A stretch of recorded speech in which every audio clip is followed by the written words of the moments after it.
up? What's up? What's up? What's up? What's up? I'm trying to do it. You try. Hey, good morning, everybody. It's your girl, B Sparrow. And guess who's back in the building? Hi, Hunty. How you doing, baby? How you doing? I am so much better. Is that a phone call you got? How somebody will call you? Let's check it. You better answer that. Go ahead. I'll mute the mic for a minute. I'm gonna have to mute the mic. Go ahead.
Okay, y'all, we're back and we're black. How y'all doing this morning? Shouts out to DJ Pete in the chat room and Brother Bossy. And like I was saying before the phone rang, I just wanted to say welcome back to my husband Jules. Let me get the mic over here. How you doing, Jules? How you doing? I'm so glad that you're better. So glad that you are better. Better than ever. Yep. I ain't back 100%, but I'm about at 80%, maybe. But at least you eating. You ate 6 eggs this morning. You cook me how many? 7. Okay. I cooked 3. I cooked 4. And then you got up and cooked 4 more. I won't. Some more now. Yeah, want some more now. Well, I'm glad that you are eating. I'm happy for that. All praises. I can't wait to eat my steak. All praises to the Most High Yah.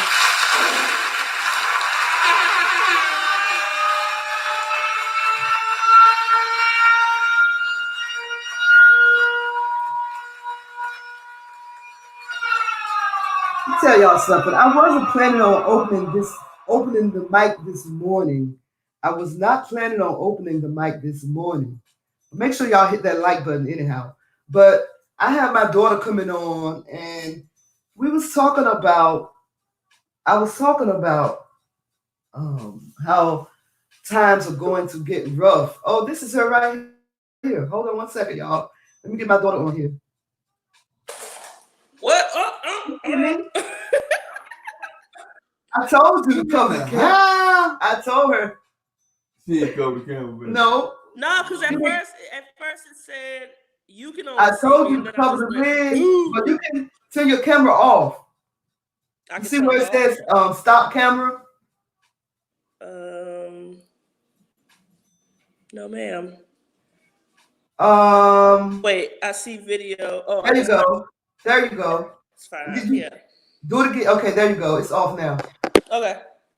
I was just so far we have 3 people watching. I'm sure my brothers are going to fall in soon. If they up, they probably won't get up to around 2 o'clock. But we was talking about how things are going to get rough and it's going to be hard buying food. I told you how I walked into Giant Supermarket yesterday and there was no tissue, no soap, and no sanitary napkins for women, right? So then we started talking about why you started. Well, let's start back. Let's go back. Let's start. I'm gonna interview you as if I don't know who you are. Okay. Okay. So where are you from? Well, I'm originally from the DMV area. When you say DMV, what's DMV? A lot of people don't know what DMV is. The DMV is DC, Maryland, and Virginia. Okay. And so I was born in Maryland, in Silver Spring, Maryland, and spent most of my life in DC. And I went to school in PG County a little bit too. Okay. And so you left the DMV around what time? I left DC in 2012 and moved to. I moved to Durham, North Carolina. Did you see a big change in like was it like a culture? Huh? 8 years. It's been 8 years. Yeah, it don't seem like it. Time fly, man. Time fly.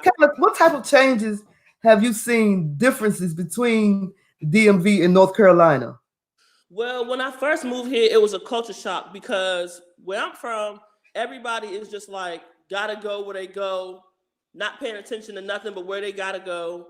Mm-hmm. We don't smile, like we keep a scowl on our face in DC because we don't want nobody messing with us or bothering us. It's like we got that I dare you look on our face every day, on guard every day. But down here, people are really friendly and they wave to you when they don't know you, and they wave to you out of their cars, and people just come and speak to you. And so for me, the first couple of years I was here, that was weird to me. And when people would come to me and speak, I look at them like they were crazy. Because in DC, if somebody asks you for something, you either about to get robbed. If somebody say hello, you either about to get robbed or somebody about to ask you for something. Right. So you on defense mode as soon as somebody say hello, because it's like, what's up? What you want? But down here, people are very like polite and they say hello and how do you do? And they smile. And it took me a while to get used to that because I was just like, what do you want? Like, what you want? Because you was used to the slick smiling, people smiling behind their teeth being slick. You wasn't used to genuine how you doing smiling. No, there was never no how you doing, period. In DC, you don't do that. You just don't greet people. Right. That it's just not a thing. When I was growing up, it wasn't a thing. You walk past and you keep going. So of course, I grew up in North Carolina. Jules grew up in North Carolina. So when I first came to DC, It was a culture shock to me because people didn't speak. You see, I was used to everybody speaking. When you walk past a person, you speak. I mean, I have seen times when I walk past a person in DC and they don't speak at all. You speak to say hi and they don't speak at all. So I had to adapt. I don't speak to people unless they speak to me now. And so when Julius moved up here, I had to teach him that too. Well, not teach, but I had to tell him that too. You know, it took him a while, but after a while, he got it. So we talked about these hard times and, you know, people going through things. I know in Florida, one of my sister friends was telling me that in Florida, there were long lines of people, most of them white, lined up trying to get food. Like there's a food shortage that's about to strike. So I think I remember you said you thought about this a long time ago and you started doing some things about it. You know what I'm talking about? Let's talk about that. So when I moved to Durham in 2012, and by 2013 I was with child. I was pregnant. I found out I was pregnant. At the time, my daughter's father had got a better job out in Carborough, which is right next to Chapel Hill. If you don't know the area like that, the triangle. So we moved to this little cute town, this little cute free-spirited town right outside of Chapel Hill called Carborough. And it was there for some reason, the thought crossed my mind that like everything is just so accessible to us because it's allowed. Like we have clean running water. I mean, a lot of Americans don't even know how that works, you know? We just pay for it. Right. And we have electric when we walk in and cut the light on. It's just everything is so available and accessible. Right. And I started thinking that because of that, that's why people don't know any basic survival skills, including myself, because I was raised in the city. Right. So I started posing the question, what would I do if all of this gets taken away from me? What would I do if the government just says we can't have no more grocery stores? And mind you, I moved to we moved to Carborough in like 2014, 2015, somewhere around there. So I was thinking that in my head, like, what would I do if like the government just said, you know what? No more grocery stores. You know what? No more gas. No more no more electric. No more clean water. Like, what would we do? And a lot of us don't know. We close to that right now because I forgot to tell you in Giant, they had on the shelves on certain things were limited. You could only buy a certain amount. You know what I'm saying? But that's because people are panicking because they don't know how to take care of themselves. So they're overstocked, they're hoarding, they're overstocking. That's why they had to put up those signs and say you can only take one pack of toilet paper, you can only take one pack of chicken, because people were going in there and buying everything up. Right. Ridiculous. Which I don't understand what tissue got to do with the coronavirus. Right. Okay. Right. But I thought about this in 2015. So what I started doing was I started experimenting and planting, right? And I didn't know nothing about it. I didn't know nothing about like seasons and zones and celestial wizardry. Right. You know what I'm saying? And I had to learn it on my own because the first year I did it, I was unsuccessful. Like I had plants that died off or didn't make it past the seedling stage. And so then I started getting smart about it and knowing the times and when to plant certain things. And so the next year I was doing research and learning how to do things and when to plant things. And the next year it was successful. I'm talking, I had serrano peppers. I had corn growing out of the ground. People couldn't believe that I had corn growing out of the ground in Carborough, North Carolina. I don't see why not. I don't see why not though. Because corn is not grown in that type of town. Like you can go out in the country like East North Carolina and see fields of corn. You know what I'm saying? Where I'm from, you could see corn growing in Kinston. Right. Right. But you just don't see corn stalks just growing out of the ground in Carborough. So people were like, wow, you grew corn? I had 6-foot stalks in my backyard. I had plum tomatoes, grape tomatoes, cherry tomatoes.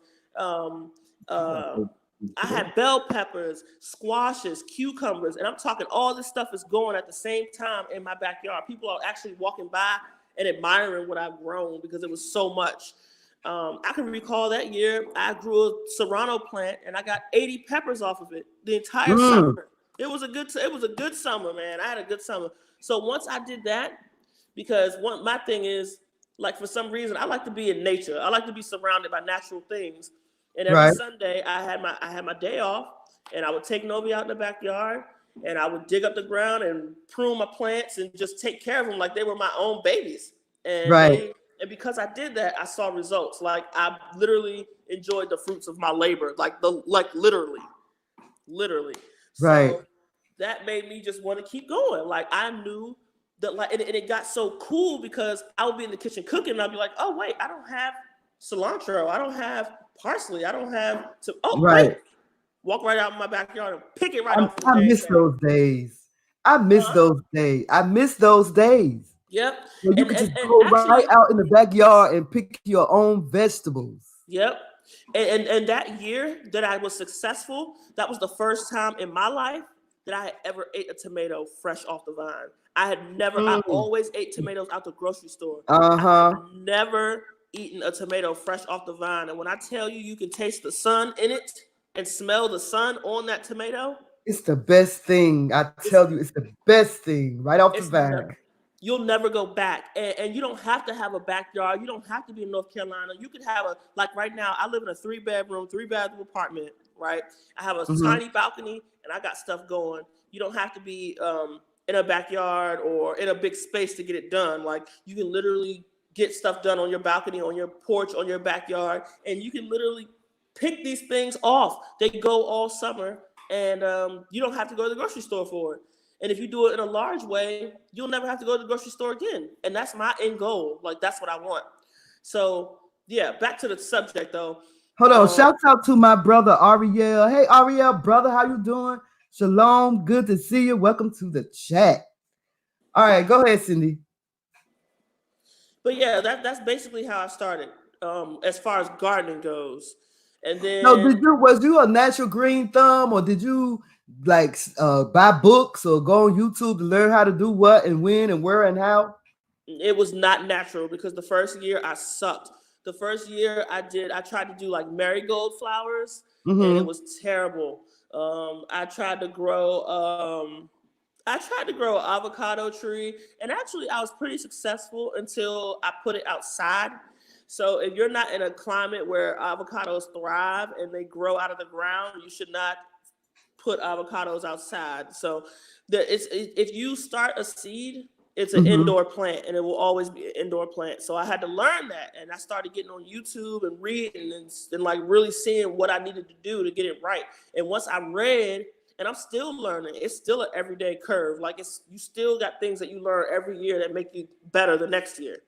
So once I started reading and like looking at YouTube videos, that's when it started clicking. It started, like, I started seeing flowers and then eventually fruit. And I was like, oh, I couldn't believe it. I could not believe it. I was in shock. I would sit out there every Sunday with a glass of wine after taking care of all of those plants and just sit there amongst all the plants and look at the sky and just drink a glass of wine and love it. What about financially, as far as grocery shopping? Financially, how did it help you? It helped me a lot. The past couple of years, every summer, I have not had to go to the grocery store to buy like tomatoes and peppers and, things like that. I even created a hybrid pepper last summer. I call it the bell habanero because I grew it. It was a bell pepper. I put a bell pepper plant and a habanero plant in the same pot. And the result of that was I got the spiciest bell pepper you've ever tasted in your life. Like, I've never had a spicy bell pepper, but that's what's up. So Hold on one second. Let me turn my attention to the chat room right quick. Shouts out to my sister, Rainy Woman. Welcome to the chat room, sister. My brother Ariel said, we got to learn to tend to the fields as we were in the days of our father Abraham. And by going back to this tradition, that's already instilled in us. We won't have to worry about these heathens poisoning us. That's what's up. Yep. That's exactly what we're talking about, brother Ariel. This is my daughter, by the way. Grew up in Washington, D.C., decided that she wanted to leave the city and move to North Carolina my home state, and now in North Carolina, she's learning to grow her own food. But not only are you learning to grow your own food, recently you picked up another hobby with the bow and arrow. Let's talk about that. Okay, so this is where that came from. So I always fully, especially living in North Carolina, you get a bigger perspective of what this country is really about and your rights and your freedom. You don't really get that vibe in DC because we don't have a lot of freedoms that other states have. So it's kind of like a closed-in box, I guess. And when you step outside of that box, it's like a whole different world. Right. So I started learning about like weapons and guns and stuff like that, and how people just like, this is a gun state. Like people are going to carry their weapons. People are going to defend their homes and protect their homes. Right. And so I was always kind of interested in it, but I never took it serious. I never took it up. But this is what made me get into weapons. So one day, I'm a bartender, y'all. Just so you know, I'm a bartender. I work at, if you're ever in North Carolina and Durham, stop at Full Steam Brewery. That's like historic. That's like the spot to be. That's like the welcoming door to Durham, North Carolina, Bull City. So I'm a bartender and manager at Full Steam Brewery. And in that area, now look, the homeless level, it's a different breed down here because people will cuss you out if you don't give them $1. I feel like homeless people in DC are real. Even the homeless people are stuck up in DC. Not these niggas. Not these ones. So, so we get sometimes we get homeless people, they come in and they bother the customers and beg for money, right? Right. And I have to make them leave. And it gets to the point now where they see my face and they just turn around and walk out the door because they know I'm not playing with them, right? So one day we had this guy, right? And he was in the middle of the street in front of our brewery. And he was screaming at the top of his lungs. He was just screaming and going off and screaming at people that walked by. He was just in the middle of the street just screaming. He didn't even have to be screaming at nobody. So I had walked across the street to get some food from another venue across the street. And he's, excuse me, ma'am, excuse me. And I said, man, I literally went off, y'all. I ain't gonna, not in these words, but I told him to shut up. You know how I said it, Mom. So I told him to shut up. Like, you in the middle of the street screaming, like, shut up, So I went, Pinky, bye. So I went and back at work, and I had somebody working under me who was a bar back, and he was outside cleaning up trash and cleaning up old food or whatever, like old boxes that people left out. And this dude apparently comes up to him screaming at him, like, that's my food. You throw my food away. And it wasn't his food. He was just being who he was. Right. Obnoxious. So he comes in the restaurant and starts screaming in front of everybody. And I asked him to leave. And he wouldn't leave. And I just kept saying, you need to leave, bro. Leave. So I get him outside the door, but he's still standing in the front door. So I said, can you please move away from the door? This dude takes the door and slams it on me. I'm talking, the door hits me right in the face. Or, it hits me in my body. I'm just like in shock. Like, I can't believe he just did that. My first instinct was to knock him out, but I did not want to go to jail. Right. So what I did was I called the police and I told the police that this dude slammed the door on me and it's on camera. Do you know what the police told me? What? They told me that because they did not physically see this man slam a door on me, that they're not going to take him to jail. So that means I could punch somebody, and because you didn't physically see it, I don't have to go to jail. I wonder. So check this out, right? So I told him, so if I would have knocked this dude out, you would have took me to jail, wouldn't you? And he said, yep. Right? Really? Now, this is very scary because I work late at night. I work from like maybe 4 o'clock to like 1 or 2 in the morning. We close at 1 on weekends, and then I'm shutting down, wrapping up. So, and then sometimes I might have a beer afterwards. So I don't leave there till 2:30, 3 o'clock in the morning. So I get approached by people. I actually had to pull a knife on a dude because he walked up to me and asked me for food, and I said, get away from me because it's 2 o'clock in the morning. You shouldn't be asking a woman for anything at 2 a.m. You shouldn't even approach a woman at 2 a.m. First of all, I'm from DC. I'm on the fence anyway. You approach me, I still have that instinct. That hasn't left me. If you walk up to me after 10 o'clock, I'm on the fence. we fight. I ain't got nothing you want at 10 o'clock at night. Right. I don't even think it's appropriate for a man to walk up to a woman and ask for a cigarette. Don't ask me for nothing after dark. Right. So he started screaming and carrying on. And I just calmly walked to my car and pulled out a knife. And I said, if you don't get up the street, not in these words, if you don't get up the street, I'm literally going to slice you. And he was talking, but he kept walking. So I was very frustrated about it, that the police didn't do anything, and they don't do anything because these people come in our restaurants, threaten us. Sometimes they put their hands on us, and the police don't do anything about it. So I went home one day and got on Wish, Lord Jesus, Wish. And I started looking at, tasers and mace and stuff. And I was just looking at basic stuff. But I came across this police baton. Mm-hmm. And it's extendable. And it's a flashlight. And it's made of steel. And it's also electric. With 1,000,000 volts. And I said, I ordered it. So then for some reason I started exploring and looking at other weapons. And I came across a bow and arrow. And I thought that was a little extreme, but I'm like, it would be nice to learn that, or like, just in case, it'd be nice to learn it. So then I ordered it. And it didn't cost me much. I bought it from Wish. It's like a real good quality bow, 60-pound pull I bought it for like maybe $20 and some arrows. And I went out and I shot, and the first day it was so unsuccessful. Like I didn't hit nothing. I didn't hit Nathan. My arrows were going right in the dirt. But I noticed that every day I kept doing it, I started honing in and getting better.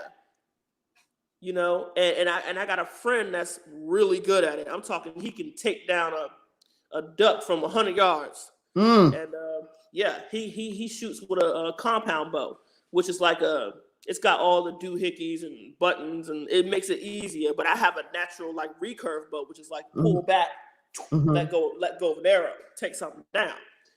So I started looking up hunting videos, and I realized that these white boys, no offense to nobody, but these white boys down here taking down boar, moose, deer. With the bow and arrow. Bow and arrow, they taking them down. I mean, I'm talking about even, I seen some dudes fishing, taking down fish with bow and arrow. Are there hunting laws down there? Do you have certain seasons where you go hunt? Can you just decide where I'm going to hunt? Yes. How does that work? So I don't know everything about the laws, but I do know the basics. So I know that you don't need a license to have a recurve bow, the one that I have. You do not need a license to own a bow, like opposed to a gun or something like that. Right. But you can. So on Sundays in North Carolina, you can't hunt with a gun. You have to, if you hunt, you have to hunt with it. It's only bow and arrows on Sundays. Oh, that's interesting right there. In the chat room, my sister Rain Woman said, I have been interested in learning archery. Awesome. Do it. It costs nothing. It costs nothing. Get on Wish, man. Or you can get on Amazon. Those bows are a little bit more expensive. So have you actually hunted anything yet, or are you just still in the practicing mode? No, I haven't hunted anything because I'm honing my craft. And also, when you hunt, you can't just shoot at something. You have to know where to hit it to take it down on that first shot. So you can't just go out in the woods and hit a deer in the shoulder or something. Well, you have to close that door. So you can't just go out and shoot at something. You have to know where to shoot it at. And so once you start learning how to hit a target, you have to learn how to hit where you want to hit on that target, if that makes sense. So like for a deer, for example. So you want to hit a deer from the side. And it's shoulder blade. You want that front leg to be forward and not back, because that shoulder blade protects the main arteries and ribs and just basically the guts. Oh, so if it's going forward, you can kind of like get in between them joints. Exactly. So you have to time it and you have to aim perfectly. Now, I'm at the stage where, yes, I can hit the bag, but I need to hone in on where exactly I want to hit the bag. So I haven't mastered that yet, but I have mastered, if I see a body, yes, I can aim at it and hit it, but I need to know how to hit that main target. There's so much pressure on a bow and arrow, if you hit your target the right way, the arrow could go clean through. Mm-hmm. Or you could be dead on sight. Like, I mean, as soon as the arrow hits you, you instant death, you know? Arrows are very lethal. Like, it's not a game. It's not a toy. It's not a joke. You have to respect the bow and arrow. And, and so here's another interesting thing. You can have it in your car. You can have a bow and arrow in your car. You can carry it anywhere. But once you knock that arrow on that bow, it's considered a weapon. So you always have to make sure that you're shooting where there's no people at. Make sure you're in a clearing or in the woods or somewhere where you just know that like people don't travel through. There's also places where you can go and do archery. Like you can go to an archery center. You know, I haven't been to one because I ain't trying to spend not a damn dollar in no archery center when I know a couple white boys that'll show me how to hit targets, you know? So that's what I was about to ask you. Do you have a trainer or do you just have someone that's showing you how to do it? Well, it's funny because I had a former coworker that I was telling, like, I really like shooting. Like, I'm interested in this. And he said, wow, well, I'm really good at it. And I thought he was just talking because people down here just be talking to talk sometimes and don't be walking the walk. So, So we go out in the field and this man is hitting targets. I'm talking, he on the recurve, which is the natural, the original traditional bow. And then he gets on the compound, which is the one with all the nicks and knacks. And I mean, he hitting targets from 100 yards. He doing his thing out there. I'm like, whoa. So every Tuesday we always meet up with him and we go fishing or we go shooting arrows. But yes, please, if you are interested in archery, it costs nothing to do it. I just literally bought arrows off of Wish and I got it shipped from the United States. And they cost me what? $19 for 12 arrows? Get into it, man. Get into it. And I don't know where everybody's from, but you can get out there and you can hunt. You can get that license and take down a deer and feed your family for a year. Period. So, Brother Ariel say, you heathens keep thinking our sisters out here thinking they're dolo, but those days are over because Israel is rising up. And so when you touch one, you're touching the whole sword and you will be guilty as charged. My brother ain't playing, boy. We are not alone. He's talking about when he say heathens and racist white people. That's exactly who he's talking about. Yep. Yeah. So what else are you learning there? I see you learning how to fish too. Yeah. So I started. Wait, before we go any further, for those of y'all who just coming in, I see we got 6 people in the chat room now. We're talking about ways that you can, in these troubling times, and times are going to get rough. Times are going to get rough, where you can grow your own food, hunt your own, learn how to hunt, learn how to survive in these troubling times. But you won't have to depend on nobody but yourself. You know, like she just said, you can hunt and kill a deer and have some food to feed your family for a whole year. Yep. You know, times are getting rough. I went to the store yesterday. The shelves are getting empty now in my area. This is the area where we've been holding it down for some time, but now the shelves in giant food supermarket are becoming bare. So it's time for us to, what do you call it? Self-sufficient. Be self-sufficient. Be self-sufficient, right? And so that's what we're talking about today. We got to find ways to be more self-sufficient because times is getting rough. We've seen it. So you learning how to fish also. Let's talk about that. Yeah. Just to add on to what you were just saying though, I want to make it so that one day the only meat that's on my plate is meat that I've killed. Right.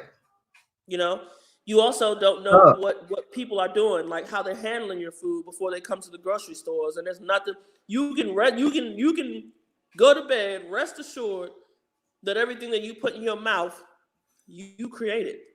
Right. And it can be done. It can be done. And I want to get to that point one day. I'm not How long have you been thinking of this though? Was it since you was a little girl when it started happening, how did you feel when it finally started happening? that one day I want to grow my own food. One day I'm going to hunt for my own food and be self-sufficient. When it started happening for you, how did you feel? There is a freedom in it, especially when it's successful. There is a rewarding feeling when you do it. It's like, I have literally created this. Like, I've made life. I have literally, like, it's like a thank you, Mother Earth type of thing. Like, you just want to thank the earth for like what it has done for you. Thank the Most High Yah. Because you took care of it and it gave something back to you. Right. That's guaranteed. And see, one of my brothers in the chat room, Brother Bossy, said Tyson Foods closed their factories down. Of course they did, because their factories, people are getting infected with the virus. They just shut down a Smithfield factory. And this is a whole nother conversation for another day, but the Chinese own Smithfield. You can look that up. We talk about that all the time. We talk about, and let me get off topic. Since you are African, you are from the Igbo tribe, you are African woman, Igbo woman. Have you been keeping up with how China is starting to take over some parts of Africa, specifically Mozambique? Yep. And how they are starting to make. I read an article where one man moved from Mozambique and started buying up land in Africa and brought his sons over. One of his sons to marry the native women and have babies by them so that the land can stay in their clan. Have you been keeping up with that? Not that specifically, but I do know that the Chinese they've been in Africa for a very, very long time. Yeah. They've been in Africa building restaurants, schools, roads, so they own a lot of Africa, and it would be good. It would be great. I think Africa is starting to wake up, because a lot of them are deporting Chinese from their countries because of the mistreatment of Africans in China right now. Right. And they have also burned down a lot of the 6G towers, 5G towers over there. They have burned down a lot of the 5G towers over there. And they also have shut down a lot of the Chinese people business, because Chinese all over in Nigeria and don't want to serve the natives over there. So Nigeria is shutting them down. Africans and Chinese are being in China are being shut out. They are being kicked out of their homes. They're not allowed to shop in malls. I know. They're I did a show about shop in restaurants. They're not allowed to do anything. We talked about that because the Chinese are blaming the Africans for the coronavirus, which is ridiculous, because y'all are over there eating bats and pig toenails. And, right. Like, it came from China, so you cannot blame the Africans. So now I think the Africans are taking a stand and saying, "Get out of our countries, get out." I don't know if you know of the singer Bobby Singer. He was I think, well, I don't know where from Africa he's from. He might be Ugandan though, from Uganda. He airlifted a lot of Africans and African Americans out of China. Yep. They need to get out of there. Yeah. And we need to stop eating at these Chinese restaurants. But I ain't gonna lie though, girl. What is it? Southern Pride in Eastover. They cook some them chicken wings be bumping. Wait, I had some wings the other day. They're not Chinese, but they're not Asian though. They like they like I know I wanted some yesterday. Anyway, let me get back. Okay. Shouts out to my brother. Shouts out to my brother Moshe Ben Yahuda, just entered the chat room, brother. What happened to your live last night? I saw 3 of your videos you deleted. What's up with that? But so anyway, for those of you that's just coming in, again, I'm talking to Chioma C. Jonas, who just so happens to be my baby girl, my daughter, and we're talking about growing your own food, hunting your own food. She left the DMV, got out of DC, moved to North Carolina, and decided that she was going to start growing her own food. And now she's learning she's learning archery, how to use the bow and arrow. And where we left off at, you just learning how to fish. Let's talk about that. Yeah, so naturally when you look at when you start checking out like hunting videos on YouTube, of course, the fishing videos are gonna pop up. And Right. I started following this dude. I subscribed to this dude's channel. I don't know if y'all are interested, but if you want to check his channel out, his name is Deer Meat for Dinner. Deer Meat for Dinner on YouTube. And he's this like older white guy from Florida. And he does a lot of hunting and a lot of fishing. And he was just getting down. And I was like, he was, you know, he's a professional level. Like, he was just catching these huge fish and bringing them home and cooking it for his family. And he was recording the whole thing. He just basically does catch, clean, cook. He shows you how to clean deer, how to, you know, get that fur off and get it portioned out and get it into that deep freezer, get it home, cook it. Like, he shows all of that. And I was just interested in that too. So I started, and mind you, I have a huge fear. Like, I have a huge fear of drowning. And I don't like big. Huh? I never knew that. Yeah. Do you know how to I swim? have a huge fear of drowning. And do you know how to swim? I ain't getting in no water that I can't stand up in. So I can swim in that water. You swim walk. In the chat room, I ain't getting in it. In the chat room, Moshe Ben Yahuda said, "Get them damn cheeks out of Africa. Them leaders need to kick their yellow out of the continent." Slow-headed yellow heathens. Slope-headed. but well, I wouldn't say it that way now. But I do think that Africa should start getting other countries out of the continent and start pooling resources amongst countries in Africa. You know? Yes. I think that would be a great, powerful move, because if they actually thought like that, they would probably be a superpower in this world, on this earth. So, right. I mean, it's like one of the biggest continents. Brother Ariel said, "Ain't no mining allowed in Africa by you Chinese heathen mamzers. Okay, so don't make me and my family of battle axes touch one of you little light walking on your feet up heathens up." He going off. Always. That's my brother though. Always. He don't take no cut cards. No cut cards. So I started so what I did was I went to Walmart and I bought like a little $9 fishing rod, and so did Sean, my fiance.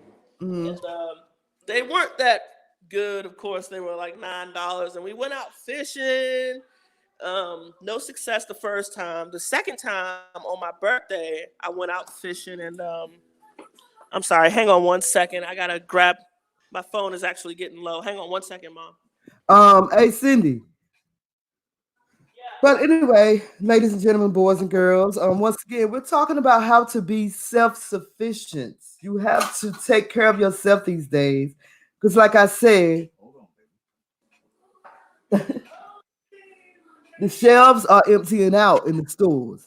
Me and Julius went to the store, and thank you, Brother Bossy, for sending your well wishes to Jules. He's back to normal, child. He up singing this morning, trying to sing a Lauryn Hill and Mary J. Blige song this morning. I'm in the kitchen. I heard him in the bedroom just to sing. So I said, "Yeah, he's back. He's back. He's doing better. The swelling is gone. Still a little bit of pain. Still just a little bit of pain. Just a tad bit. No pain, just swelling. Hallelujah. Still a hole in the jaw. Hallelujah. I'm back. Hey, Cindy. Next time you use StreamYard, there's a way that you can use the desktop app on your phone, so that your battery won't run down as quick as it does. Okay. Where's your laptop? It's in my room somewhere. You should have used the laptop. My bad. I didn't even think about that. I'll use it next time. Yeah, the laptop is better because StreamYard, the cell phones is a new thing. They started using the cell phones, but they haven't quite mastered it yet. So they still kind of working on it, trying to get the cell phones to be compatible. Yeah, that's what I think.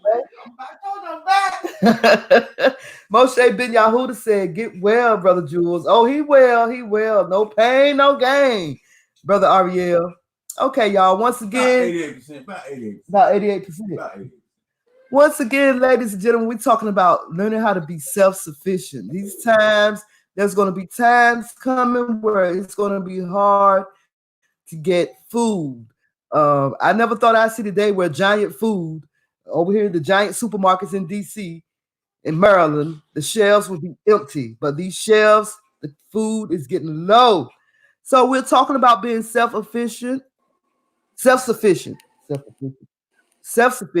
I got my daughter Cindy on the phone. Her name is Chioma C. Jones. Y'all can just call her Cindy. And she's talking about how she moved from DMV area, Washington, D.C., grew up all her life. She moved to my home state of North Carolina, went down there, y'all, and became a farmer, honey. Learning how to grow her own food, about to learn how to hunt. Now she's learning how to fish. Is Sean a fisher? No, so he's from a city too, and like he didn't really do much fishing growing up. So we learned it together. And like I said, we bought these cheap rods and we had no success. Well, we bought Novia rod too. She's got a cute little, I don't know if you guys have kids, young kids, but she's got a cute little Moana fishing rod, which is really good. It's actually a really good rod. I've casted it out a couple times and it's a really good rod. She could catch something serious with it. But so her rod was good, but ours were a little cheap. Our first time out, we didn't really have any success. We got a couple bites, but nothing happened. And then we went out the second time. We went out to Twin Lakes in Durham, and we went out on my birthday. And actually the day before my birthday, I took Novi out because I knew I wasn't going to have her on my birthday. So, and then the next day we went out back to the lake. And so I cast out some lines. And do you know how it feels to have a fish bite onto your hook? I have never gone fishing before. Never. And I was born and raised in North Carolina. I have never gone fishing before. Let me tell you how salty I felt, man. A fish bit onto my line, and I got it out of the water, and it jumped up in the air and got off my hook. That was the closest I got to catching a fish. So this is day. I've only been out 3 times. I've recently just picked this up. So I've only been out 3 times, and then the third time, which was last Tuesday, I went out to a place called Falls Lake, which is really good for bass and crappie, and sometimes there's pike in there too. But the tricky thing is, because of the coronavirus, all the state parks are officially closed, so you can't go in and get to those good access points. You have to go off the road, like park on the side of the road and walk down on the lake. So we weren't really getting any good bites, and also we were using those cheap fishing rods. So a couple days ago, we went out and bought like some better quality fishing rods. Wait. A bunch of bait. I know how you feel about worms and caterpillars and all that stuff and snails. Do you use live bait? Yes. So I'm not. No, but wait a minute now. Worms don't bother me. What? Bugs don't bother me. It's snails and slugs. I have a deep rooted phobia. That's like your kryptonite, boy. Yes. Like if Cindy ever come at you Breaking Bad at you, all you got to do is put a snail in front of her face. It can be a picture of a toy snail. Yep. And a toy snail. You can draw. I couldn't even get my baby an inchworm when she was a baby because you can draw snails. Yes. No, ever since I was a kid, it's just not gonna fly. I don't like it, and it's crazy because I garden. So of course you're gonna see stuff like that. But when I see stuff like that, I don't care what my plants need. I'm going in the house. And I might toss some salt out and run. Moshe Ben Yahuda said, I have went fishing before. It's fun and relaxing. And brother Bossy said he hasn't been fishing in years. Get back out there, man. What'd you say, Sydney? I said, get back out there because this is the perfect time to do it. You know, coronavirus and everything, everyone's quarantined. It's a perfect time to go out on the water because you're not around people. You're just in nature. You're not around people. It's a perfect time to go back out and get it done. When you go to Walmart down here, listen, Walmart down here, and you go in the outdoor section, all the fishing rods are sold out because everyone's trying to learn how to fish. Everyone's getting on the water right now because of this quarantine. Brother Bossy said he don't like snails and slugs. Also, he said they are disgusting. Let me tell you something. You know that I don't know if y'all ever watched Maury Povich. He has this segment of people that he lets on his show that have serious phobias. Right. And people be afraid of cucumbers. Right. People be afraid of cotton. Right. There was one person on there afraid of mustard. Well, your sister used to run from mayonnaise, so she used to run from mayonnaise. Yep. But I think it was more of a joke than it was like I'm literally afraid of this. Like I don't like it. So, I used to chase her around the house with it. Abasi also says squid is a good fish bait. Let me tell you something. If there's ever any squid in my vicinity, it ain't going on a hook. Where's it going? On the stove. In a pan. Over a fire. Like, what you trying to catch? You trying to catch a shark or like a tuna? So you have not caught any fish yet on your own where you can be able to, clean it and put it in a pan and cook it yourself? No. But like I said, we went out and we bought the proper equipment and tools to get it done because we didn't know anything about it. So of course we started watching videos and we learned that we needed like a heavy weight on the line. We needed a floater on the line. We needed this, we needed that. And so we're going to go back out today, later on, and see what's up. Catch a couple fish, throw out a couple lines, and because my fishing rod that I just got is really good, and the first one I had didn't really cast out very far, but the one that I have now casts out pretty far. So I'm really excited to see what I get. I'm really hoping for some bass, largemouth bass or something like that.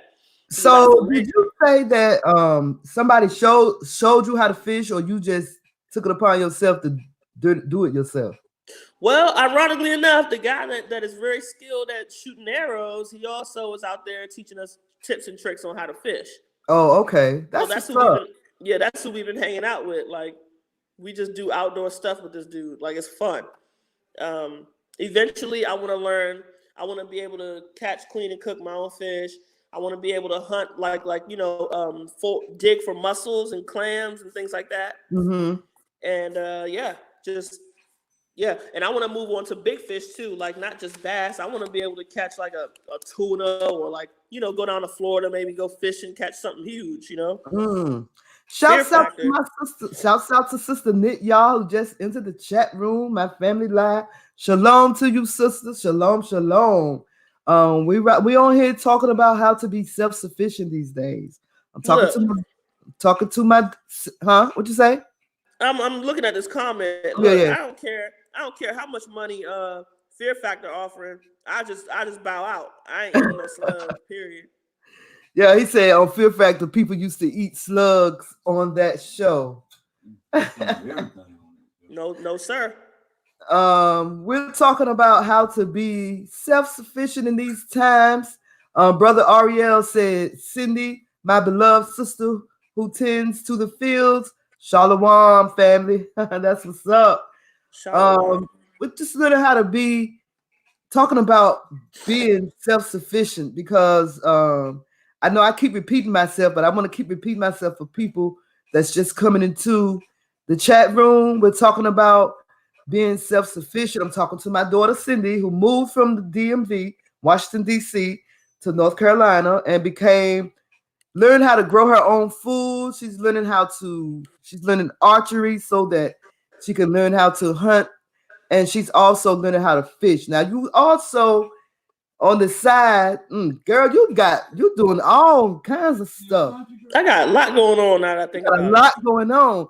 And if you was on your laptop, I could have shared some of your buttons that you create. Let's talk about that. Wait. So no, they're not buttons. So what I create, I make patches on the patches, side. Yeah. See what I'm saying is if you was on your laptop, I could have showed some of your patches. Well, I can turn my camera on if you want to see some. Well, let's do. Okay, I'm gonna go grab some and I'll be right back. Okay. So yeah, y'all, we're talking about learning how to be self-sufficient. I went to the grocery store yesterday, and finally, I heard all of you talk about how the shelves in your community at the stores were empty. While y'all was talking about it, I was like, wow, and none of the shelves around here are empty. I don't know. We must be blessed. Everybody else, yeah, everybody else talking about how their shelves are empty. But so I went to the grocery store yesterday, not the one down the street from my house, but the one that's further away, kind of further away. It's walking distance, but it's further than the one that's down the hill. And the shelves are empty. No tissue, no soap, no sanitary napkins. The soup is going like crazy. My husband said he don't want to see another can of soup. The soup is flying off the shelves like crazy. But of course, you know, the vegetable aisle full. Plenty of vegetables. Stuff that's good for your immune system. Yep. But I noticed that they had like the bag fish, the shrimp, all those things are gone. Like the things that they used to have in the freezer in the middle. The shelves are becoming empty, y'all. So we're talking about being self-sufficient, learning to grow your own food, learning how to hunt for your own food. You know, it never really occurred to me, but the older I get, the more I think about it. I grew up in North Carolina. My grandmother always had a garden. It was nothing for me to go out and pick my own vegetables, you know. She always had a garden, and I miss it. I miss gardening. We used to have to go out there and help her, and I miss it. Okay. I miss it. Like my daughter said, it's rewarding to see what you plant finally open up, come out of the ground and open up. That's something that you planted. You know, all praises to the Most High Yah. People say Mother Earth. I say all praises to the Most High Yah, because you know people don't believe in God, but who else created it? Who else made it so that you can put a little seed in the ground and it grows to be something beautiful that can feed millions? Who else has done that? Yep. And I don't think no Big Bang Theory did that. Yeah, well, that explosion. I don't think no Big Bang Theory. The blood from the dinosaurs. I'm back, just so you know. The ground and made it, you know. No. So like we could have, like, if you had, yeah. So let's talk about the patches.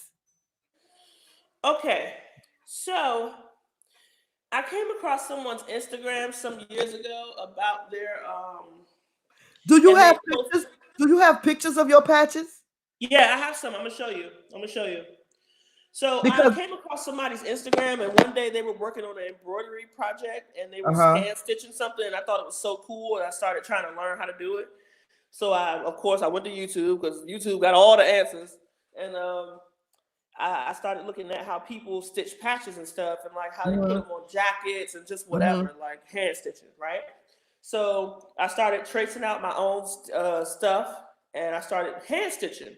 And as I started doing that, I got good feedback. So eventually I started looking at videos about embroidery machines. Right. So when I saved up enough money, and I went to Walmart and I bought a $400 embroidery machine. So not only do I do hand stitching, I work with a machine as well. So I'm gonna show you something that I'm working on right now. How do I flip the camera? Okay, cool. Girl, what would you do? I'm gonna show y'all something that I'm working on right now, and it's this. Oh, that's cute. What is that? So basically, it's like flowers that I made, and it's like a little bouquet. Getting better. You're getting better. Yeah, see those leaves? Look at that detail. Is that for anybody specific? No, I'm just making it. I'm thinking maybe once I'm done, I might put it on my jacket or Novi's jacket. And you can see the little tiny ones, and like see the white spaces. I'm not done, so I'm gonna fill in these white spaces, and then once it's done, it's gonna look like a huge bouquet. And I'm gonna do a background on this big space too. So let me show you something else that I'm working on. And you did that with your embroidery machine? No, I did this with my hands. Oh, okay. This is just my hands. Okay. Okay. And then I'm working on this one. This is like a logo from my job, Full Steam Brewery. Our logo is the backwards F. And since we're a brewery, you can see the hop right here that I made. And you can see the state flower. And I got a bunch of stars representing America, representing Africa, the LGBT or whatever, because my job supports the LGBT community. So I had What, to do you gonna something put that for, in your bar? Huh? You're gonna put that in your bar? Yeah, I think once I'm done, the head brewer actually wants to buy it from me so she can put it on her jacket. So when I'm done with it, she's gonna buy this from me. Yes. I'm gonna charge her like $30 for this because I made it. And it's So do you have like a website or something where you sell your patches? Right now I'm working on the website. I'm on Etsy, but I have to upload my content on there. So just be patient for that. But for now, I do have an Instagram page where you can look at stuff that I post. It's called Mother's Patches. MUVAS _ Wait. patches. Hold on. Let me type this. Say it again. MUVAS. Oh, shoot. Hold on, Cindy. Hold on. MUVAS _ patches. PATCHES. And what's this? Your Instagram? This is my Instagram where you can see all my work. Like, it's not all of my work, but like I post things on there so you can see what I'm doing. Okay, cool. Check this out. That's the first Black astronaut. Who is that? What's his name? The first female Black astronaut. Oh, you doing that? Well, I did this on machine, so yeah. That's a picture, or is that embroidery? This is embroidery. This is a patch. Wow. Mm-hmm. That is dope. Look. Yep. You got. Look. Wait. Can you see it?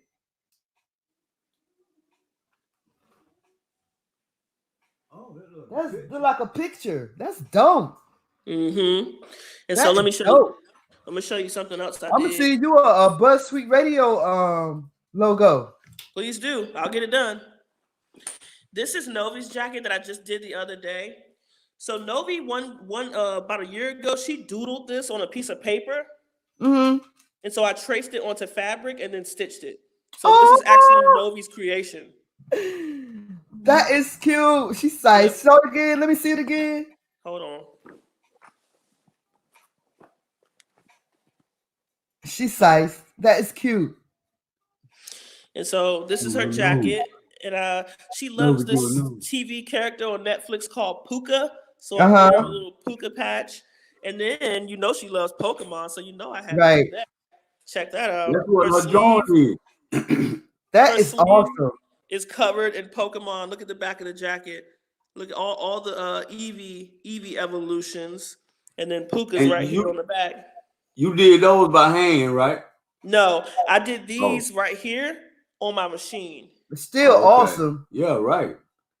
So that's another way that you can be self-sufficient also, because you can patch up old clothes, holes, Yes. I have a pair of jeans that I have to throw away because and I love, these are my favorite jeans. Excuse me. I had to throw them away because it's got a slit in the back right below the butt. You didn't have to do that. You could have turned it into something else, or you could have made it, you could have fixed it. I see that, but I don't do that. I'm gonna save my jeans for you. I'm gonna save them for you. For when you come, I'm gonna give them to you so you can patch them up for me. I got a couple more. You see this? You see that? Yeah, that's cute. $2.95. Yep. I hand stitched this one, y'all. This is DC flag in the shape of a heart. Oh, that's cute. Check this out. Look at this, Mom. Oh, DC Metro Uptown. Yep. I hand stitched that. And this is kind of my logo. This is like another version of it. But and then let me show you this other one. This is really cool. I've been working on this jacket. Look at that. You see that? Oh, that's cute. What kind of jacket is that? Actually, you're gonna be mad at me because it's your jacket. I know, right? That's denim. I've been looking for that jacket. Remember I told you I was gonna hook it up? What's that on the back? Lace? Hold on, I'm about to show you.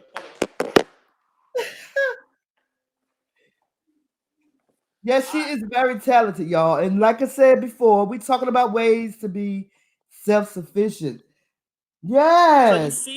So you see that chain at the, so that's not lace, that's actually a pearl necklace that I own that broke. So I hooked it onto the back of the jacket. Oh, okay. And so this is the sleeve right here. You see that? Oh Bow. my goodness, that's my jacket, y'all. I was looking for that jacket too. Like, where my jacket? My This green one, jacket? this is the logo from my You know where I job got that jacket from? What's that? So that, like I said, I work at Full Steam, so I'll be making my own custom Full Steam clothes. But that's on my jacket? Yes. Lord, they're gonna think I'm gay. No. This is a gay patch. Oh, okay. This is a Full Steam. Do you know where I got that jacket from? Where? Reese. She might want it back when she see it, but she's not getting it back. No, because it's tricked out now, so she ain't getting nothing. Look at that. Awesome. That's awesome. Now all that's missing is my Buzz Sweet Radio patch. I'm gonna send you a logo. Look, I drew this myself and made it and put it in my machine. I drew that. Awesome. That is awesome. Y'all better y'all better order y'all patches. Holler at Cindy. Holler at Cindy on Instagram at Mother's Patches. Did I spell mother right? I didn't spell that right, did I? You spelled it right. Okay. Yep. Y'all holler at Cindy at Mother Patches. Huh? Oh, Mother_Patches. Mother's on Patches. Instagram. Order you some patches. That's my jacket right there. I can't wait to get that joint. I gotta lose some weight so I can get back in it though. I ain't gonna lie. I got this one. That's awesome. I actually designed this. I made this. This is my logo. This is my design. That's awesome. Yep. And guess what I used to make it? Paint. I used Paint. Microsoft Paint. Oh, Microsoft Paint. Yep. That is awesome. Yep. Like my Black Power. That's awesome. So, what is your vision with your craft? Do you hope to someday make this out of a business or? Yes, I'm already making it a business. Like I said, I'm working on my website. Business cards are coming soon. Eventually, my end goal is to just like have everybody in Durham rocking my stuff, rocking my logos. I want to be known for hooking up denim jackets and just patches. You know, that's what's up. You know what's crazy? This coronavirus really messed my money up because I was gonna do so we do a beat market at my job where like people can set up shop for their own businesses and they can sell their things for like a couple hours out of the day. And so they were going to put me in the beat market because I know people that are selling patches that are making like $200-300 every time there's a beat market. So they were going to put me in it. And then this pandemic happened. So now there ain't no beat market, but hopefully when this is over, is the offer still on the table? That's what's up. Because everything I'm making, like at first when I was making patches, I was just like copying stuff off the internet like this. Like I took this image off of the internet and then turned it into a patch. This is The Who. I love The Who. If y'all know who The Who is. The singing group, The Who? The band, The Who. Ah. And this is D-Generation X from wrestling. If y'all know about the Attitude Era. But I was just taking pictures off the internet and making these, right? But then I started, once I downloaded and bought my own program, I started learning how to make my own images, create my own pictures, and then turn them into patches. So right now, I ain't really doing too much of anybody else's logos. I'm focusing on my stuff. And eventually what I want to do is have everybody know that like, this is the girl to go to if you want your jacket done, if you want something hooked up, you know? How do you get the patches on the clothes? Do you glue it on or? Well, there is a material called, I wish I could show you. It's called iron-on, where you can put it on the back of the patch and it sticks. You can iron it onto the back and then Novi. Sorry, hang on one second.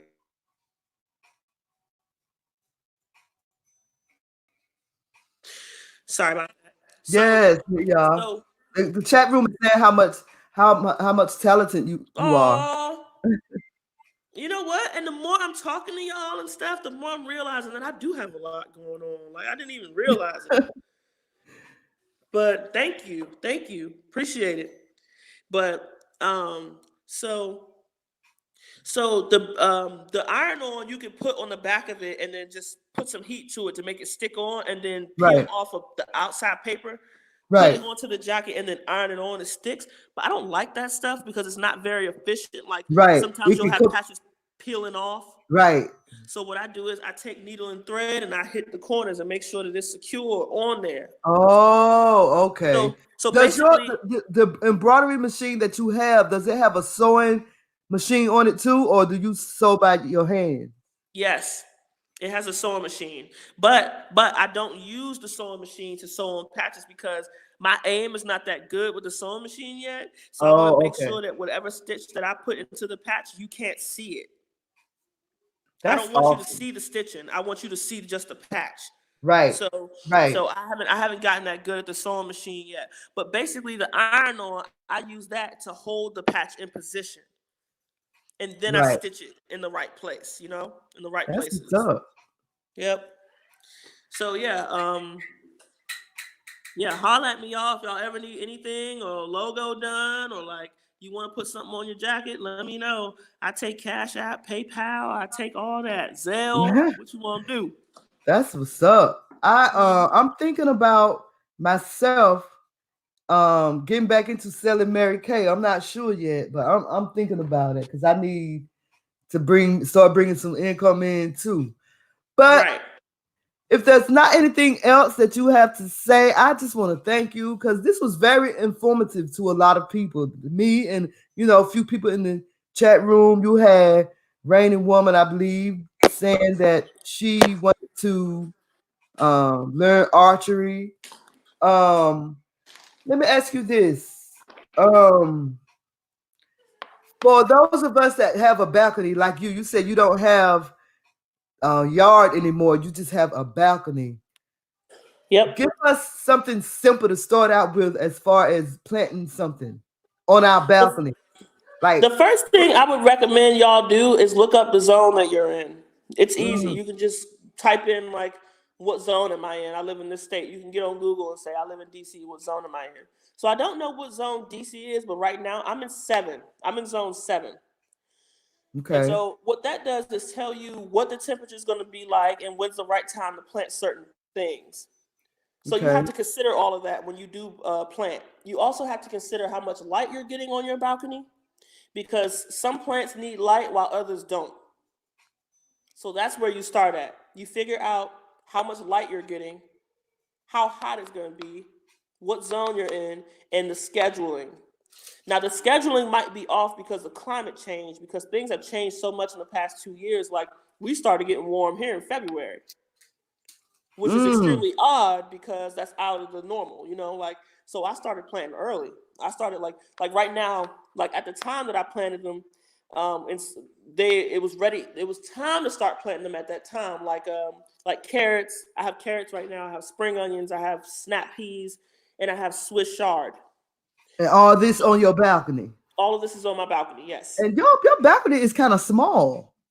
Exactly. It doesn't take much. Like I have them all in a corner, and they're Mm-hmm, little babies right now. Actually, my snap peas are doing very well. They're clinging on to the trellis right now naturally, mm-hmm. and it doesn't take much. Like, you can create space for your plants. If you have a balcony, you can build a pallet and stick it to the side of your wall outside just to save space. You don't have to put your herbs on the floor on the balcony. Oh, You can take a okay. pallet, nail it onto the wall on your balcony.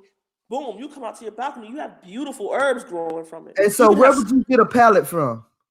You can find one in the back of a grocery store, or you can go and like those big ones that they. Oh, you talking about like one of those wooden pallets?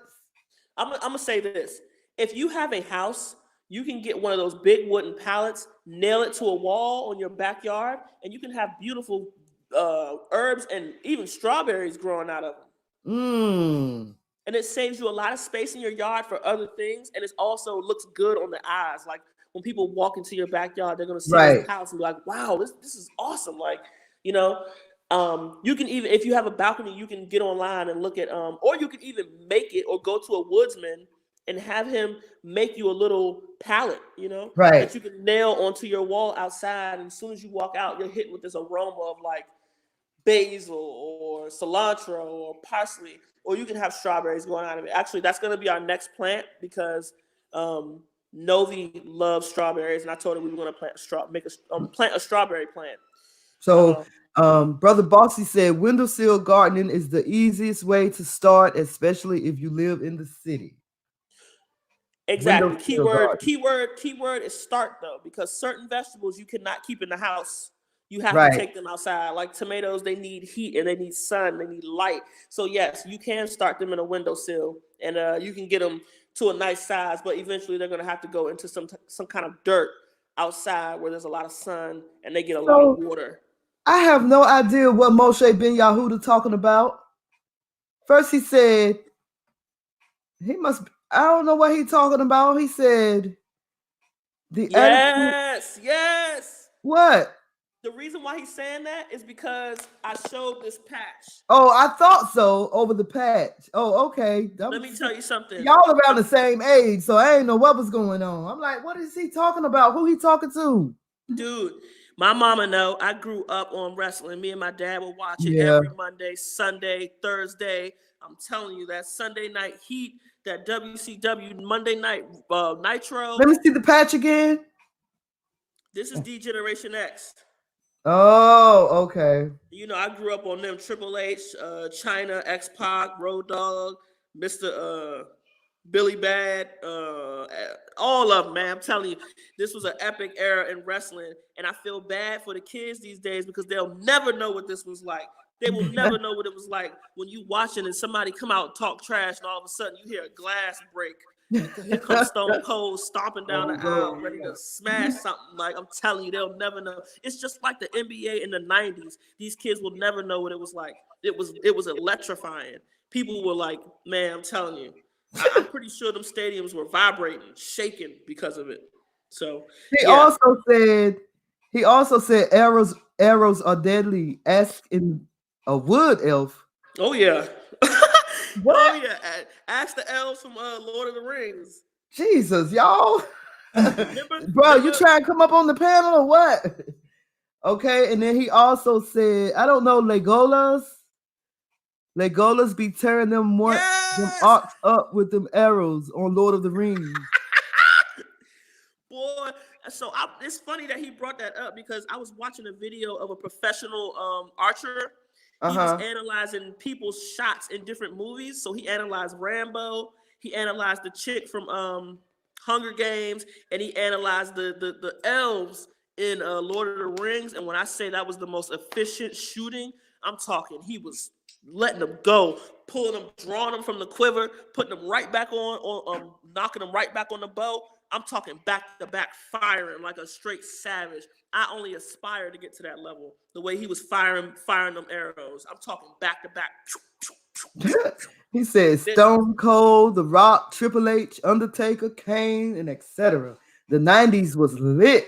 The 90s, man. I'm telling you, Attitude Era was something to behold. Something to behold, man. Especially when The Rock would come out in that $1,000 silk shirt, them $600 shoes, and be talking his trash. Boy, I used to die laughing, boy. So the 90s to y'all is like the 80s is to us. Yeah, because the legacy, the Ultimate Warrior, and Hulk Hogan.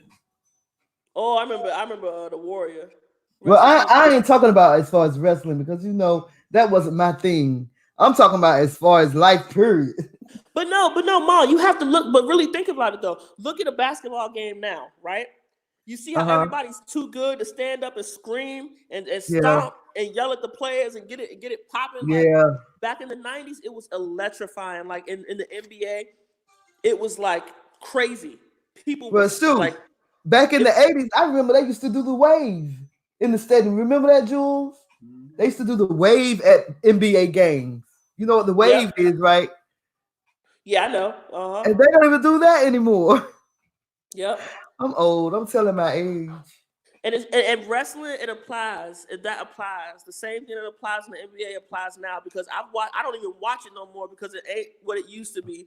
Right. Like it's just nobody standing up. Everyone's just sitting there. The whole stadium is quiet, as opposed to the Attitude Era, where like as soon as you hear that song and you know your favorite wrestler coming out, everybody's on their feet. Everybody holding signs. Everybody's screaming. Everybody is like really playing into it, you know.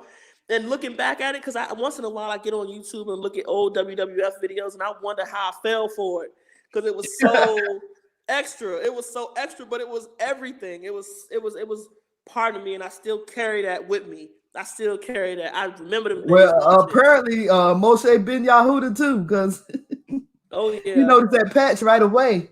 Yep. Yeah. Hey, I got an NWO black and red patch if you interested. Oh, turn to NBC. I mean NBA on 3. Oh, I'm tripping. Never mind. I thought Brother Boston said it was a game on NBA on NBC, but he said NBA now is a 3-point contest. Yeah. Listen, them basketball players are more interested in dating IG models and having reality shows, and that took away the flavor of the game. It took away because now everybody's a star, everybody's something. Like it just took away from the actual game.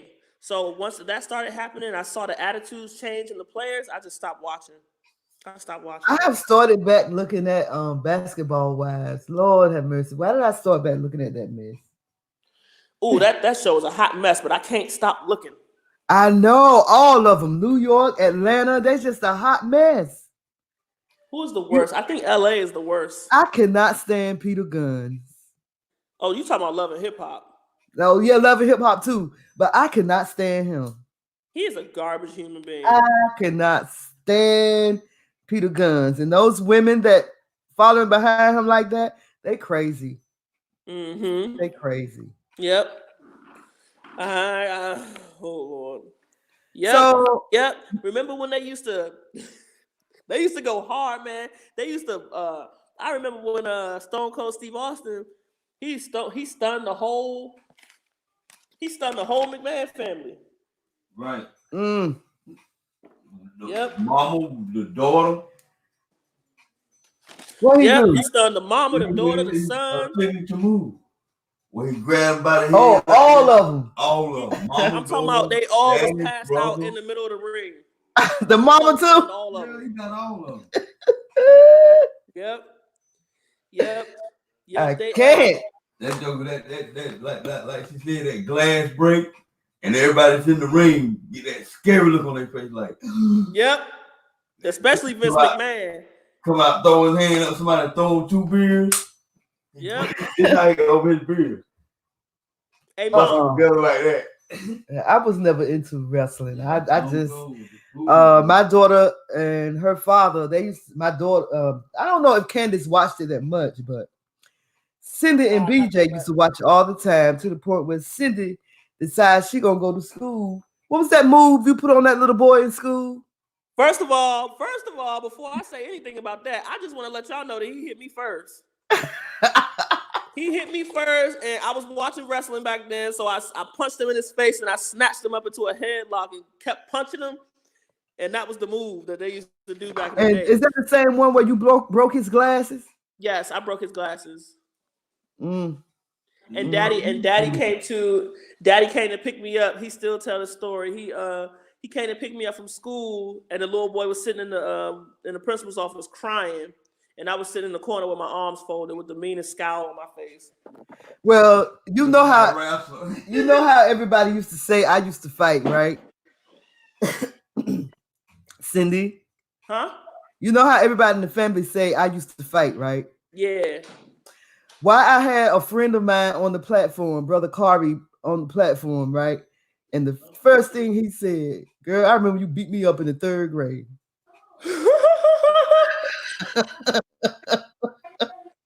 All your friends said that. I was defending myself. Y'all can say what you want. I was defending myself.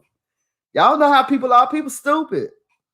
Brother Moshe said Austin did what most men would love to do that is kicking your boss's ass. Many men and women wish they could kick their boss, but yes, it's one. I have he one was where I wish I can go back right now. I don't even work, but I have a boss where I wish I could go back and just pick her up by the chin. I'm sorry. and he was making millions of dollars, Stone Cold stunning his boss. That's a win. Yeah, That's a win. Imagine a job where you could beat your boss up and get paid millions of dollars to do it. Vince McMahon, yeah, but he Stone Cold made WWE, man. He made McMahon rich like he is. Cause Stone Cold couldn't nobody beat Stone Cold. McMahon still doing it, ain't he? Oh yeah. Well, see, before the pandemic, the WWF was going into financial hardship and they filed for bankruptcy. So wrestling ain't what it used to be. I'm telling you, it's not. That's why he started back up. I don't know if Moshe Ben Yehuda Yisrael. I'm sorry if I'm butchering your name. I'm so sorry. But I don't know if you know about the XFL back in the day. He started the XFL again because the wrestling just ain't what it used to be. It ain't bringing in money like it used to be. It's more of don't they have different leagues now in the wrestling field now that they're showing? Oh, there's plenty of leagues. There's the. I'm saying, but one time it was just WWF that you saw on TV, right? Right. You didn't see nothing else. No. There was WCW. Yeah. But one time, like in our time, it was just one. But see, you thinking it was a whole lot of different. Because, wrestling is a college sport, too. But I'm talking about what they used to show on TV. Right. You talking about with Ric Flair and them back in the day. Yeah. Yeah, that was just one. It was just one thing. Okay. Yeah. That's when it was all back. Ric Flair and Dusty Rhodes. Yeah. And there was WCW. Not that I watched. There's also ECW, too. Right. That's one of the new ones. So, yeah, I never was a wrestling person. But I'm a fighter, though. I can tell you that. I'm a fighter. I am. Well, I really enjoyed this. And I usually stay on a little later. But y'all know my husband home. So I got to, kind of pepper him up. Do what you do. Don't let me interfere. Dang, I can't even try to get off. Can't even try to hop off. You know what? This was fun though. I enjoyed this. I try to tell y'all this is what it is. Usually we get up here, boy. We be just throwing down like we usually do. Clean up crew. It's killing it. But I thoroughly enjoyed this too, though. I learned a lot about being self-sufficient, y'all. We talk about things that we can do, to uplift each other, to bring Black people together. We need to start thinking about how to be self-sufficient.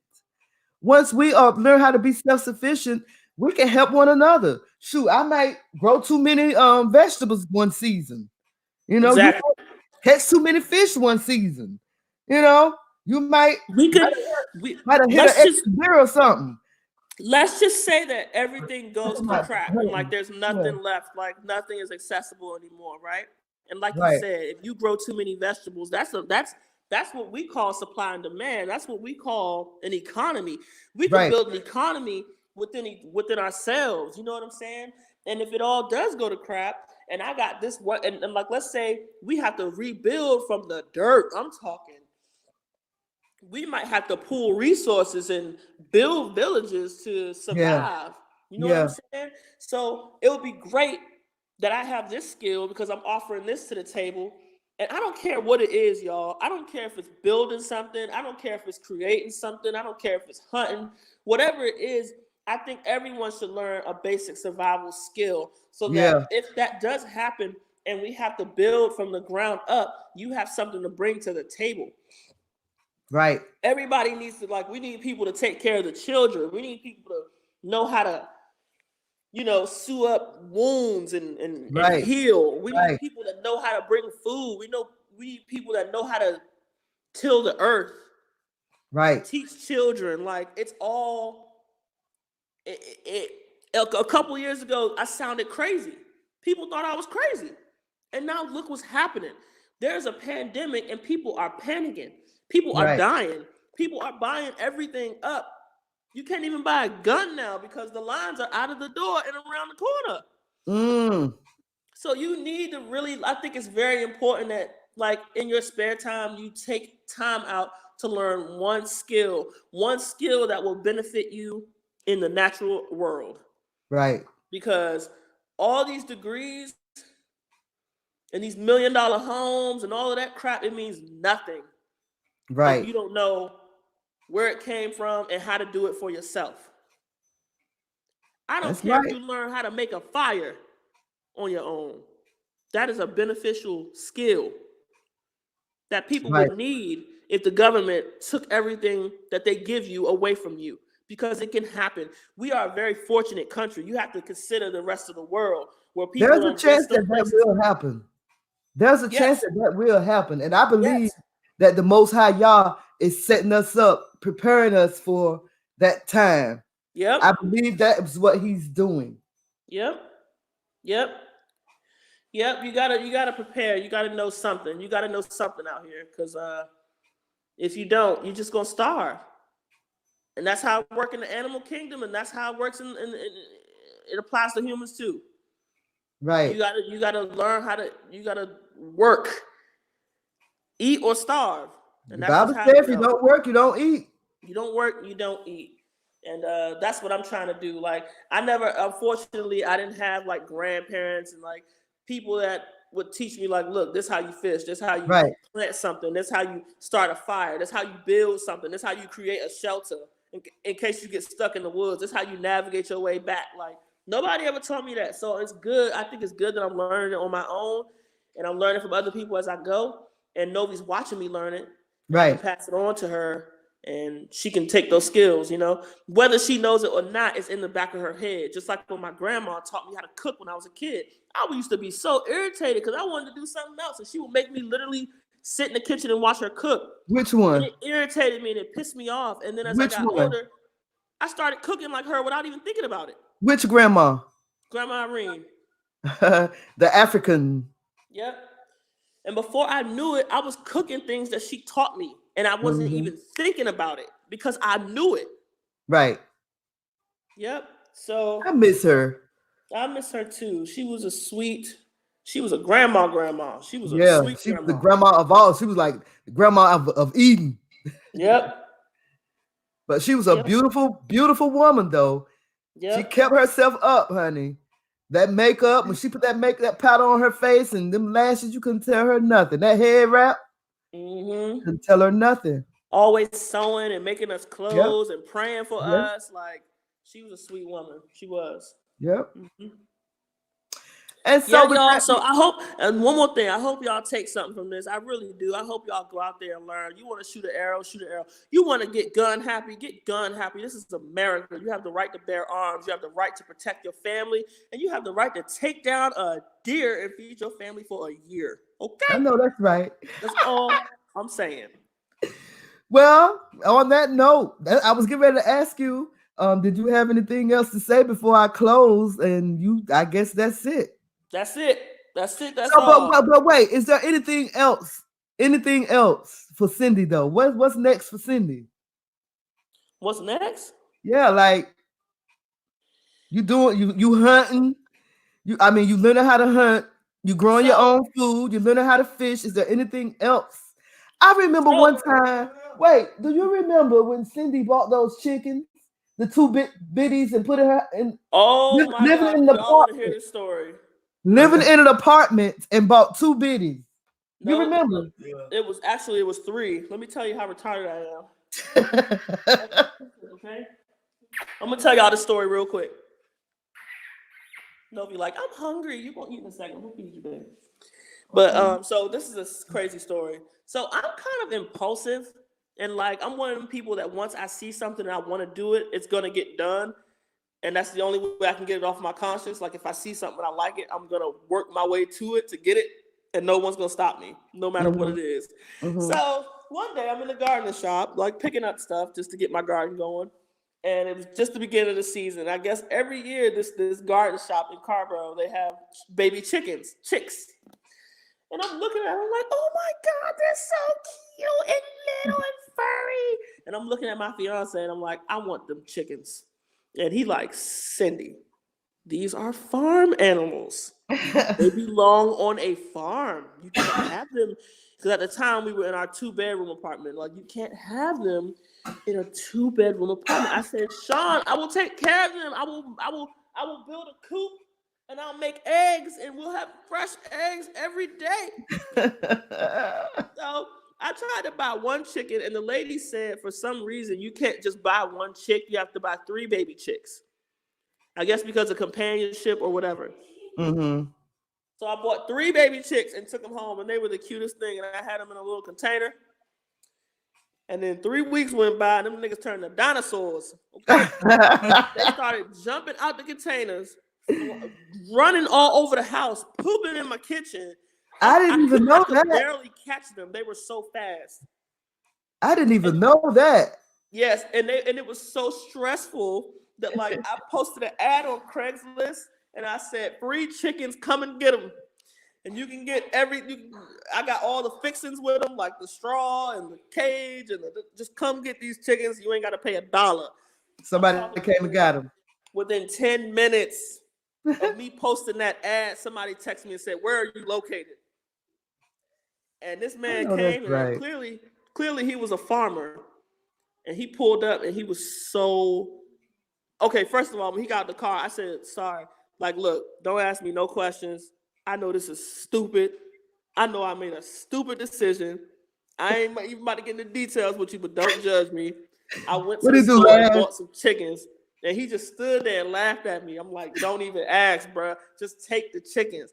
He was a farmer, and so he was so thankful. He was so happy because I guess you don't come across people just giving away chickens for free. Right. So he was very happy because he gets to take these chickens and go and do whatever he pleases. He can put them on his farm. He can have fresh eggs. Or he can cook them up. You know what I'm saying? Right. But they were babies at the time, so he had to wait for them to mature, I guess. He probably grew them up. I made his day. Do you know how many times he shook my hand before he left? He said, I'm just so thankful. Like, I've never seen anybody give away chickens for free. I'm like, they had to go. As you can see, I live in an apartment, and I made a dumb, impulsive decision. So just take them. But I made his day. He probably never forget that. He probably said, man, got this from a black girl. She black girl bought some chickens for a 2-bedroom apartment. Can you believe that? Yep. Ma, that was the most impulsive decision I ever made. And I learned my lesson. So when I get my house, I'm gonna have some chickens roaming around my backyard. That's what's up. Yeah. That's what's up. That's what I want eventually. Well, there it is. That's the next thing right there. Yeah. That's the next thing right there. I may be starting a YouTube channel because, like, the more I talk, the more I realize I got a lot going on, and I could probably share some information with some people. Yeah, and also get your Facebook group back up. Once you get your Facebook group back up, we can stream live from that group. Also, yes. So y'all, if you're still in here, go to my group and just request to be added. It's called the Melanated Green Thumb. On Facebook, right? On Facebook. It's called the Melanated Green Thumb. The Melanated Green Thumb. Yes, and I created that group, and I got a bunch of people in it, and we all share tips, tricks, pictures, ideas, all types of information in there. If you want to look up some stuff and see what other people are doing around you and where they are, what zones they're in, like all that information is there. It's called the Melanated Green Thumb. The Melanated Green Thumb. So I'm going to share this video to that group, but the next time we do this, we're going to stream live from that particular group. Yeah, I'm here for it. I'm down. Let's do it. Awesome. So on that note, y'all, I'm going to end this live stream. I want to thank y'all for listening. Thank you, Cindy, for finally hopping on my panel. Yes, no worries. No worries. We got to do this again, and we'll do it in my group because I have about 300. I think I have like 300 people in that group, so it'll be good to stream live from there. Let me know when you're ready. We could do it tonight if you want to. Let me know when you're ready. All right, cool. We'll talk. We'll talk about content and all that stuff. And okay. Yeah, and then we'll get it done. All right, daughter. I love you. Love you too. Tell Novi I love her, and y'all have a good day. I'm gonna talk to you later. All right, y'all. Peace, Okay. love, and light. All right. That was awesome.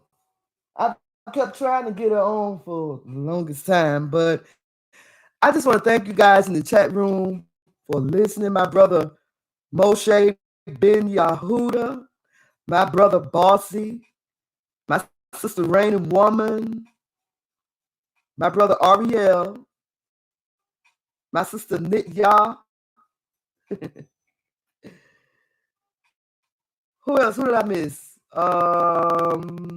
Rain and Woman. I said Rain and Woman. I don't want to miss nobody because I love it when the brothers and sisters support me.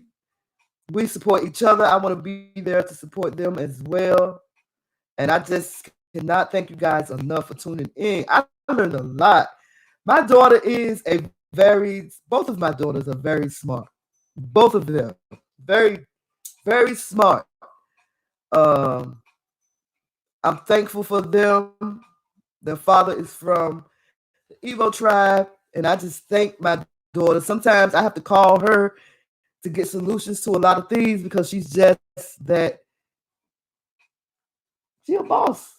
You should have had one of her songs played. I should have had one of her songs played. I didn't even think about it. She sings. Yes, she used to be a rapper. No, my daughter used to rap. I didn't even think to play her song. I just wasn't even thinking. One of my daughters was a rapper, and one of my daughters sing. Beautiful voice. But anyway, y'all, it's your girl B Sparrow, Buzz Tweet Radio. Hey, as Cindy said, learn how to do something that's gonna make you self-sufficient in these times. Times is rough. The shelves on the stores are emptying every day. Learn how to grow something. Learn how to grow something. Like, share, comment. I love you guys. It's your girl B Sparrow. Holler if you hear me.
When your girl sitting quiet in the room,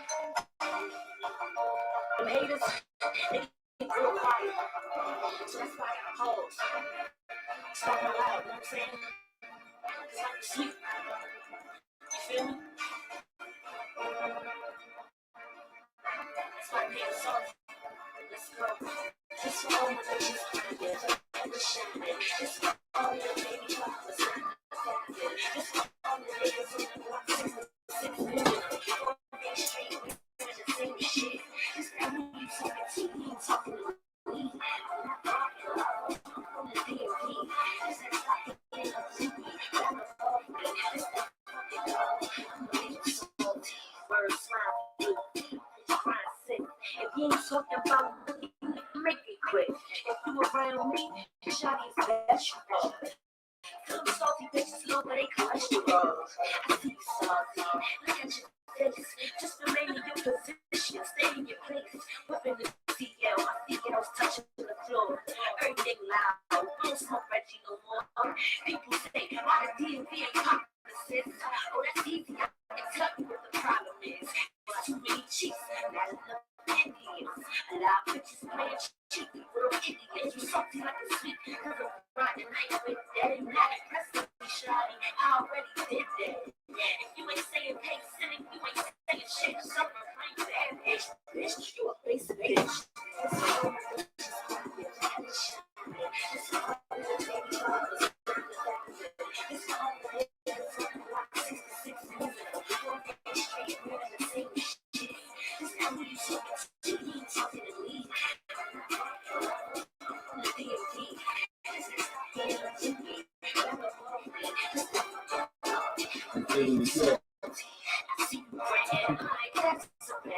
You hate me, you love me, you just don't know it yet. You can be salty, just keep it to yourself, cause I see myself putting everybody on the shelf. I see you stars, yeah. Pick up your face, like years ahead of you. Pick up the pace. You give me an inch and I'ma take a mile. And you can frown, I'ma give you a smile. Boy, I'm beating through your speakers, same chick that can go from 6-inch pumps to sneakers, same chick that still spit. Give you 4 and I'ma beat you, I'ma bite you, open you up, fuck you and beat you. Head rock, blood pressure getting high. Either not a salt, it's inevitable you die. Let me hot stop, keep doing your thing, and it's like too sweet and it's salty. Let me hear you sing. It's all my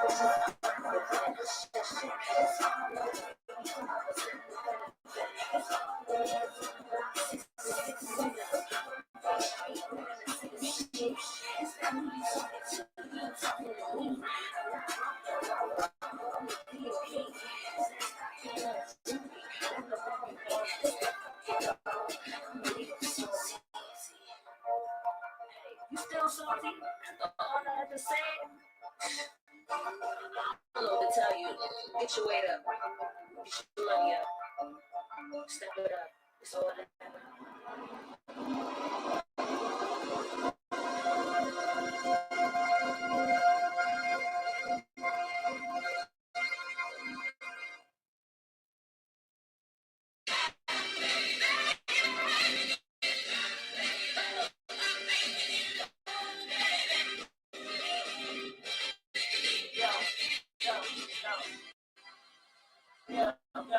Yo, legs up, heads down.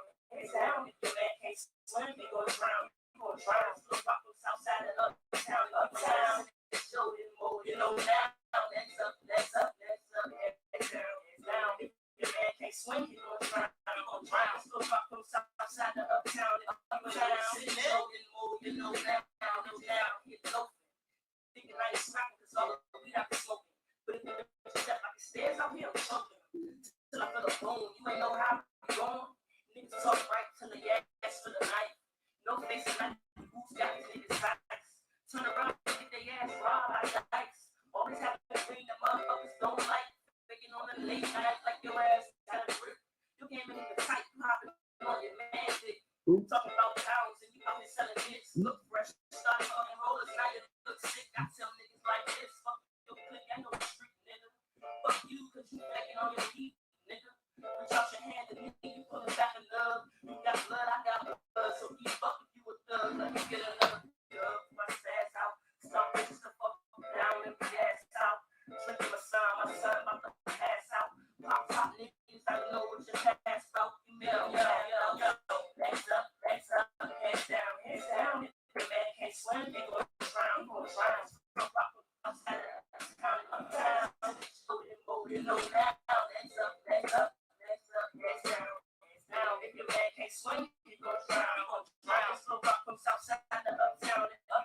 City, you know now. Got a better clutch, so you know what time it is. Niggas come from hiding spots when I roll the whiskey. You ain't got vibe, then you can't drink the whiskey. Niggas get mad, but Cynic don't get no busy. They be doing Bama shit, Cynic doing busy.